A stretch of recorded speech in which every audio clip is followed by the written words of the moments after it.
ইসরায়েলের সঙ্গে হাত মিলিয়ে পাকিস্তান এবং তুরস্ককে বড় ঝটকা দিল ভারত।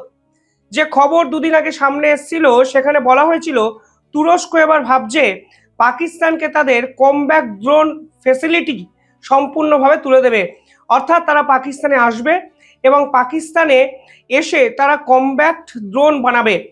এরপর ভারত কিন্তু নিজস্ব আঙিনায় একাধিক পরিকল্পনা করতে শুরু করে। আর এরপর কালকে যে খবর সামনে এসছে সেখানে বলা হচ্ছে ইসরায়েলের সঙ্গে ভারত ডিফেন্স রিলেটেড সব থেকে বড় চুক্তিটি সাম্প্রতিক সময় করতে চলেছে, যা নিঃসন্দেহে তৈরি হওয়া যে ইসলামিক ন্যাটো অর্থাৎ পাকিস্তান এবং তুরস্কের এই জোট, সেই জোটের বিপক্ষে বড়সড় পাল্টা আঘাত। জিওপলিটিক্যাল টার্মে তিনটে বিষয় অত্যন্ত গুরুত্বপূর্ণ হয়ে যাচ্ছে এই চুক্তিকে নিয়ে। আজকে ডিটেলিং আপনাদের সঙ্গে সেই আলোচনাটাই করব এবং ইসরায়েল কেন হঠাৎ করে সিদ্ধান্ত নিল যে ভারতে তারা ডিফেন্স ম্যানুফ্যাকচারিং ইউনিট শিফট করবে, সে বিষয়ে কিন্তু অনেকের জানা প্রয়োজন। দেখুন, প্রথম যে কারণটি তা তো আপনারা অনেকেই জানেন যে অপারেশন সিন্দুরের সময় পেহেলগাম হত্যাকাণ্ড যখন হয়েছিল তখন ইসরায়েলের পক্ষ থেকে বারংবার ভারতকে সমর্থন করে একাধিক বিবৃতি দেওয়া হয়েছে এবং ভারতকে তারা এমনও ইন্টেলিজেন্স তুলে দিয়েছে যেখানে পরিষ্কারভাবে বোঝা গেছে এই পেহেলগাম হত্যাকাণ্ড পিওকেতে বসে পরিকল্পনা করা হয়েছিল এবং এর সঙ্গে শুধু জঙ্গি সংগঠন ছিল তা নয়, হামাসও কিন্তু প্রত্যক্ষ এবং পরোক্ষভাবে জড়িত ছিল। কারণ এই অপারেশন সিন্দুরের আগের পর্বে 1 মাস আগে হামাসের টপ ক্লাস লিডাররা পিওকেতে আসেন এবং সেখানকার একাধিক সংগঠনের সঙ্গে মিটিং করেন, তারা উদযাপন করেন এবং ভয়ঙ্কর পরিকল্পনা ভারত বিরোধী করেছিল, তা কিন্তু ইসরায়েল বারবার জানিয়েছে। এই মুহূর্তে পাকিস্তান এবং তুরস্ক দুই রাষ্ট্রের সঙ্গেই ইসরায়েলের সম্পর্ক কিন্তু অত্যন্ত খারাপ এবং এই অবস্থায় দাঁড়িয়ে ইসরায়েল কিন্তু ভারতকে শুধুমাত্র ডিপ্লোম্যাটিক স্তরে পাশে চেয়েছে তা নয়, মিলিটারি একাধিক চুক্তি করেও বুঝিয়ে দিতে চেয়েছে যে ভারতের সঙ্গে তারা লং টার্ম পার্টনারশিপ করতে রাজি। কারণ ভারত এবং ইসরায়েল দুজনেরই গোল কিন্তু দক্ষিণ এশিয়ায় সেম, সেটা হলো পাকিস্তান এবং জঙ্গি সংগঠন কিংবা হামাসের শেষ করা। এবং সেই পাকিস্তানকে যারা সমর্থন করছেন সেই তুরস্ককেও পাল্টা বার্তা দেওয়া যাবে যদি ভারতের সঙ্গে সলিড এক ডিফেন্স ডিল ইসরায়েল করতে পারে। এবং আজকে কিন্তু সেই ডিলটি করেই ইসরায়েলের পক্ষ থেকেও এক গুরুত্বপূর্ণ চাল এখানে দক্ষিণ এশিয়ার পলিটিক্সে কিন্তু তারা দিলেন, ভারত শুধু অ্যাকসেপ্ট করলেন। দ্বিতীয়ত দেখুন, এই মুহূর্তে ইসরায়েলের সঙ্গে ভারতের খুব বেশি কিন্তু ডিফেন্স এগ্রিমেন্ট নেই। অপারেশন সিন্দুরে ইসরায়েলের র্যাম্পেজ মিসাইল ব্যবহার হয়েছিল বটে, কিন্তু মাস লেভেলের যে ডিফেন্স চুক্তিগুলো আমেরিকার সঙ্গে কিছু ক্ষেত্রে ভারতের আছে, রাশিয়ার সঙ্গে কিছু ক্ষেত্রে আছে, তা কিন্তু ইসরায়েলের সঙ্গে নেই। অথচ ইসরায়েল কিন্তু ভারতের অন্যতম বন্ধু এক রাষ্ট্র। আপনারা যদি তথ্য দেখেন তাহলে দেখবেন 2015 থেকে 19 এই 4 বছরেও প্রায় 34% ডিফেন্স প্রোডাক্ট কিন্তু ভারত ইসরায়েলের থেকে নিয়েছিল। পরবর্তীকালে তা কমে যায়। 2018 থেকে 22 এই সময়টা এই অস্ত্র চুক্তির পরিমাণ বা ভারতবর্ষের ইসরায়েলের থেকে ডিফেন্স প্রোডাক্ট এক্সপোর্ট করার পরিমাণ কমে হয় 9%।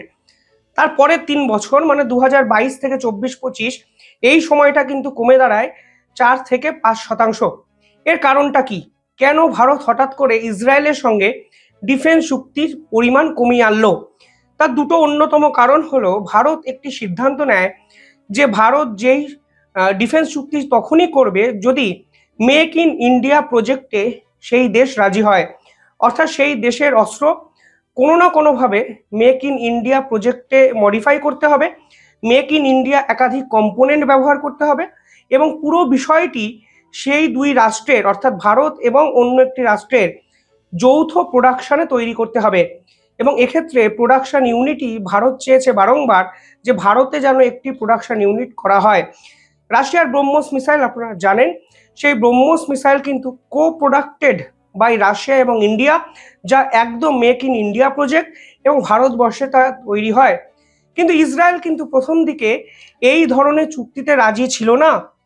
এই মুহূর্তে যদি টপ বিভিন্ন রাষ্ট্রগুলো দেখেন যারা ডিফেন্স ইকুইপমেন্ট কেনে, তাহলে 1 নম্বর নাম হলো সৌদি, 2 নম্বর নাম হলো ইউক্রেন। যদি ইউক্রেনের বিষয়টি আলাদা, রাশিয়ার সঙ্গে যুদ্ধে তারা আছে, এই জন্য তারা আমেরিকার থেকে, ন্যাটোর থেকে, ইউরোপীয় ইউনিয়নের থেকে অস্ত্র কিনছে। যুদ্ধ যদি শেষ হয়ে যায় তারাও হয়তো আর কিনবে না। তৃতীয় নামটি হলো ইন্ডিয়া, দেখুন, সৌদি সে অর্থে ইসরায়েলের সঙ্গে ডিফেন্স চুক্তি করবে না। একাধিক কারণ আছে, যদি করেও কম পরিমাণে করবে। কিন্তু তৃতীয় যে নাম ভারত, সেই ভারতের ডিফেন্স মার্কেট এতটাই বড়, ইসরায়েল এখন দেখছে যদি ভারতের সঙ্গে আমরা টাই আপ করতে না পারি তাহলে কিন্তু আমাদের ইম্পোর্ট বাড়বে না, এক্সপোর্ট বাড়বে না, আমাদের ব্যবসা বাণিজ্য কোথাও গিয়ে থেমে যেতে পারে।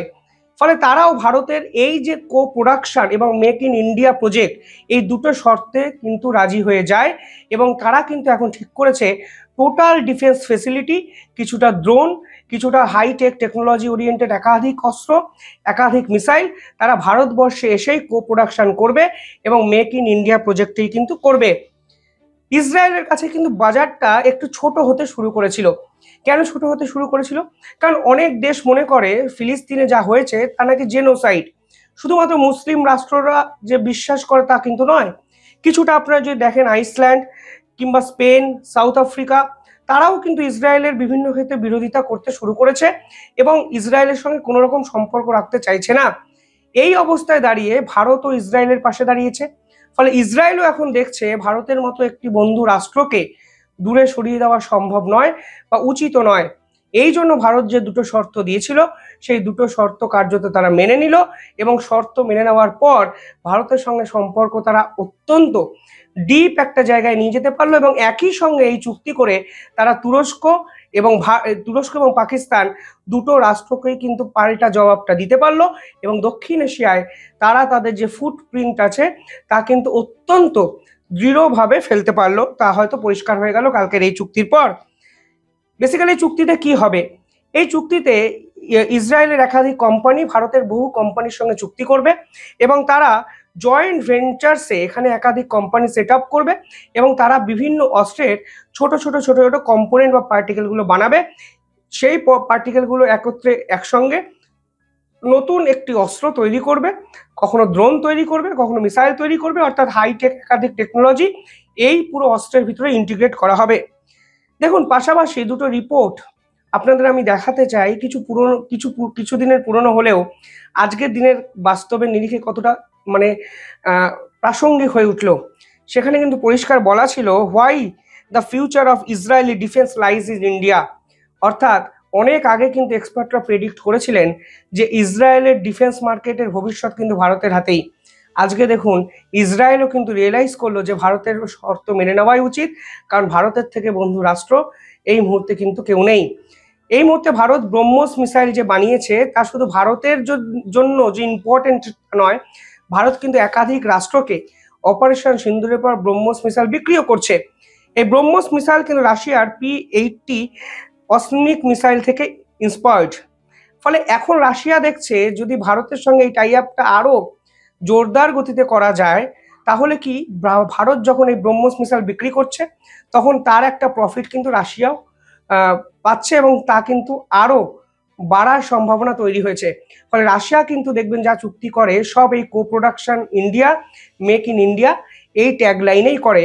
এখন ইসরায়েলও ভাবছে যদি ভারত পরবর্তীকালে এই ধরনের ড্রোন বিশ্বের বিভিন্ন দেশে ব্যবসা বাণিজ্য করার জন্য বিক্রি করে তাহলে এর প্রফিট তো ইসরায়েলেরও হবে। যারা ইসরায়েল থেকে সরাসরি অস্ত্র কিনছে না তারা ভারত থেকে কিনুক, অসুবিধা কোথায় আছে? তৃতীয় যে কারণে এই চুক্তিটা অত্যন্ত ইম্পর্টেন্ট হয়ে যায় তা হলো আমেরিকা। দেখুন, আরও একটি রিপোর্ট কিছুদিন আগে সামনে এসেছিল যেখানে পরিষ্কার বলা হয়েছিল যে Washington Delhi quarrel won't shake India's love for Israel. অর্থাৎ ভারত এবং আমেরিকার এই দ্বন্দ্ব কোনো অবস্থাতেই ভারত এবং ইসরায়েলের সম্পর্কের উপর কোনো রকম আঘাত আনবে না।